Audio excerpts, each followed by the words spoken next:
Na kuna tofauti kati ya kufunga na kushinda njaa. Halafu ninakwenda kwenye kitu kigumu sasa ambacho kinatofautisha washinda njaa na wafungaji. Kusudi la kufunga ni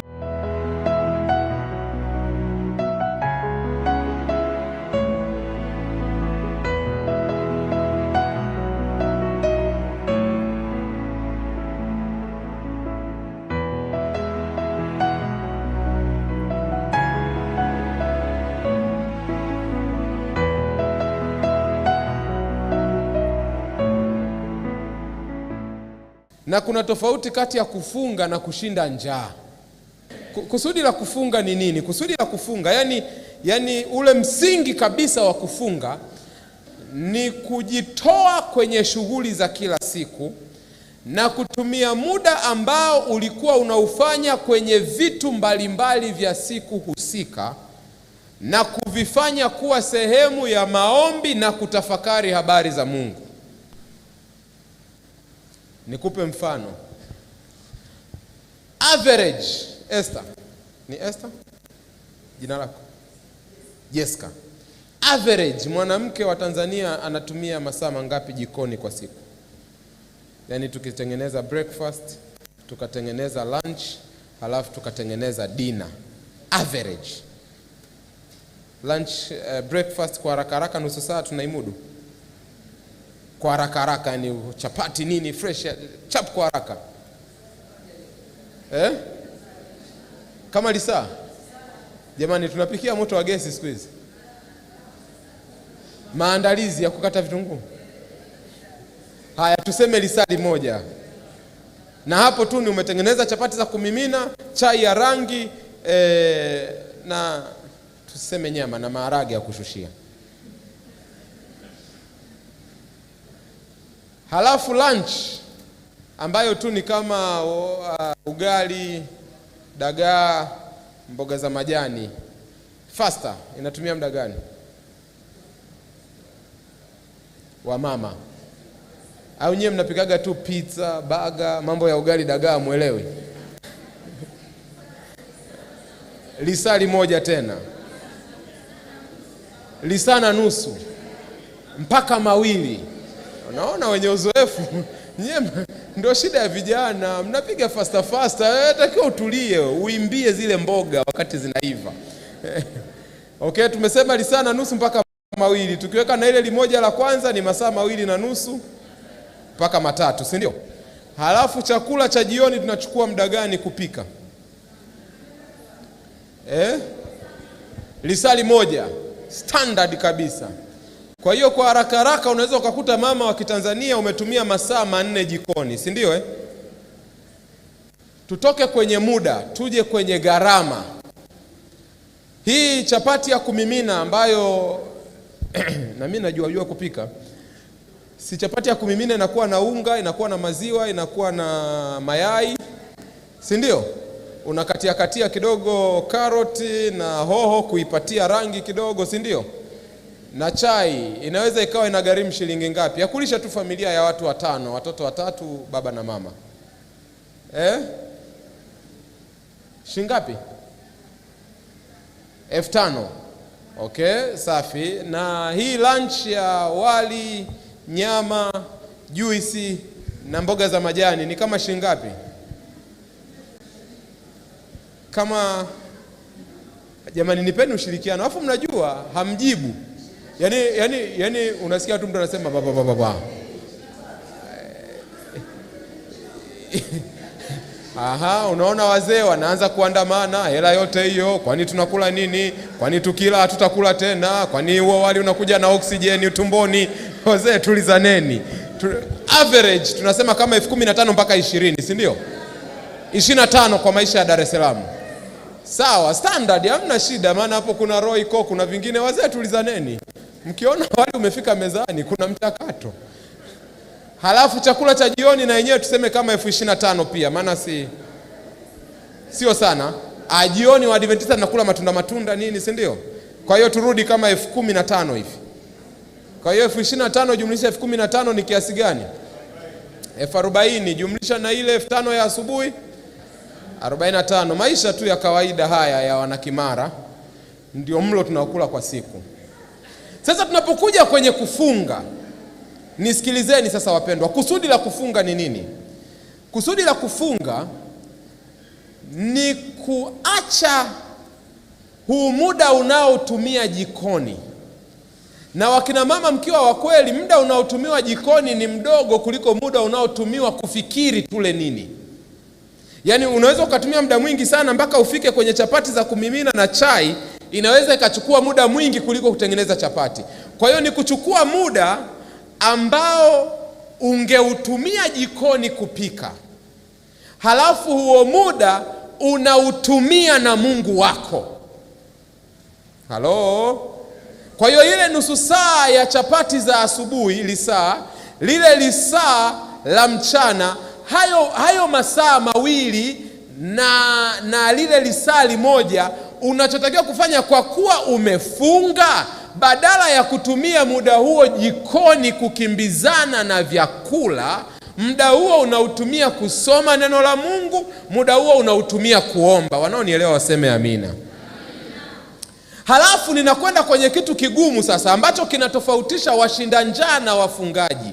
Ile pesa ambayo ungepika, ile 45 kwa siku, unaichukua na kwenda kusaidia wahitaji. Kwa hiyo unakuwa umejinyima wewe ukitafuta connection na Mungu wako, lakini ukitumia resources zako kumconnect mtu mwingine na Mungu. Hata msiposema amina, ukweli ndio huo. Sasa unaweza ukawa kwenye siku 10 za mfungo na maombi, kumbe maskini ya Mungu unashinda njaa tu. Sasa tukienda kwa principle hiyo ya kufunga, utagundua ya kwamba kumbe kufunga ni zaidi ya kujinyima chakula. Kwa sababu wewe baba ambaye hushindi jikoni, ni lazima utuambie unapofunga unafungaga nini? Maana ule muda wa kupika wewe haukuhusu. Halo? Unafunga nini?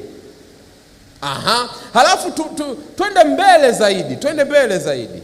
Utagundua sasa katika karne ya 21 ambapo mambo yamerahisishwa, hauhitaji kuchochea jiko la mkaa na kuni ili upike. Unaweza ukafanya vitu instant. Maana kama ni swala la muda, pale Shoppers ukienda kuna chapati za bakresa ambazo zimeshakandwa, zimechomwa, wewe unazichukua tu, unazigeuza dakika 2, unakunywa chai. Kama swala ni muda. Utagundua kwamba pia unaweza ukawa shida yako kubwa sio muda wa jikoni wa chakula. Shida yako kubwa inaweza ikawa ni muda unaotumia kwenye social media na kwenye simu na kwenye TV. Maana tupo wengine ni waraibu wa matumizi ya simu. Yaani ukisahau simu uko radhi utoke posta urudi, maana huwezi kuishi bila simu. Ukiamka asubuhi, hata kabla ya kujamsalimia mke wako aliyelala hapa, kwanza unachungulia hivi Ndungai bado amejiuzuru au amerudi. Ukimaliza kuchungulia ndio unapiga magoti unaomba. Halo? Sasa tunapokuwa kwenye kipindi cha mfungo, ni kuchukua yale yanayo consume muda wako kwa siku hizo ulizojipangia na kusema ninayaacha haya pembeni, muda ambao ningekuwa na chati, muda ambao ningekuwa na browse Instagram, muda ambao ningekuwa YouTube, muda ambao ningekuwa kwenye mtandao, ninajinyima mtandao ili huo muda niongee na Mungu wangu. Wana Kimara, kama mnanielewa semeni amina. Lakini pia hii dunia si mnajua ina shida nyingi sana. Moja ya shida ya dunia hii ni kwamba tangia dhambi ilipoingia hapa duniani, shemeji, watu haturidhiki. Ukikutana na mdada mfupi amevaa kiatu kimesimama namna hii awe mrefu. Ukimkutana na mdada mrefu, yeye kamwe huwezi kumkutana na kiatu cha namna hii amevaa flat ili awe mfupi. Ukikutana na weusi kama mimi, tunajikoboa tuwe weupe. Ukikutana na weupe nao wanajilaza, wazungu si mnajua wanachukua holiday kuja kujianika kwenye jua ili angalau wawe weusi. Moja ya shida ya dhambi ni kwamba haturidhiki kabisa. Na moja ya kitu ambacho haturidhiki kwacho ni hiki hapa. Hili nalo sijui niseme, au mnaweza mkaanza mkahairisha kabisa na siku 7 zilizobaki za mfungo. Hamtasusa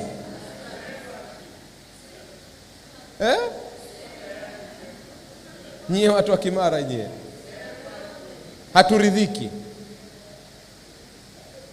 si ndio? Sasa Wanene wanataka kuwa wembamba, wembamba nao wanataka kuwa namna gani jamani?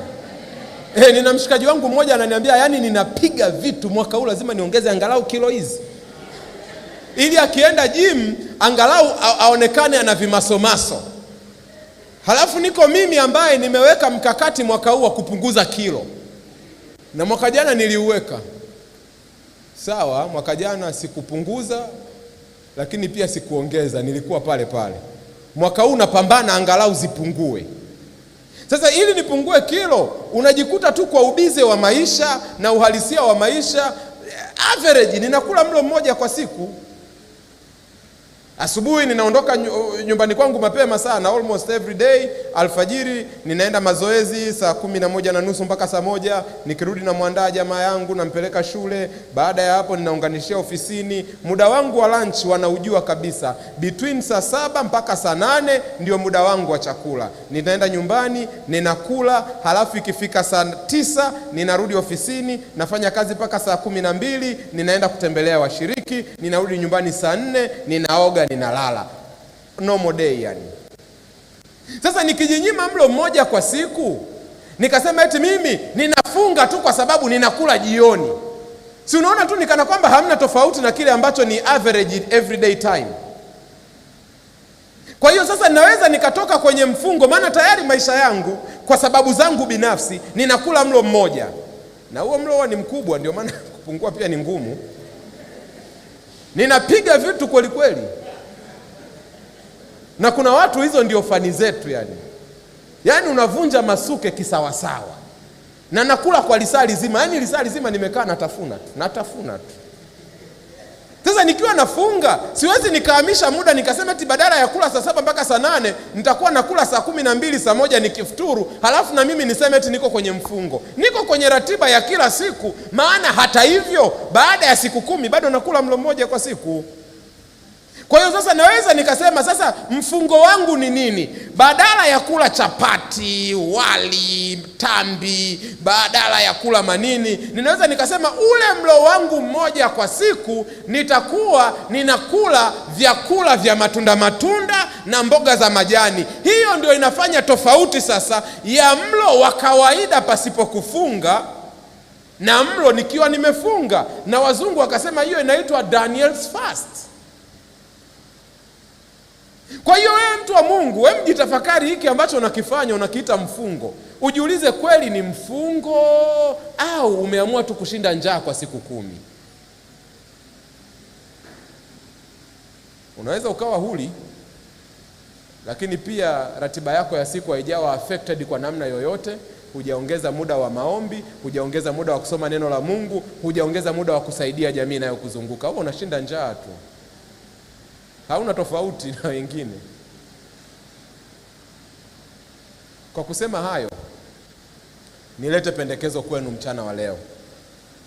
Kwa kuwa kanisa la ulimwengu tumekubaliana kwamba tumefunga, basi tukubaliane siku ya Jumatano tuchukue chakula chote ambacho tungekila siku 10 hizi, tukilete hapa, tukiombee kiende kikaguse maisha ya wahitaji fulani mahali fulani. Mmegoma? Kwa hiyo ule wali ambao ungekula, ule unga, yale maharage, wewe unasema mimi hata hivyo mchungaji wa silagi nyumbani, sawa, hizo pesa ambazo ungenunulia chipsi, mayai, posta, kwa kuwa umefunga, nunua kitu fulani, chakula fulani. Jumatano jioni tutakusanya vyakula vyetu na mimi nitakuja na vya kwangu.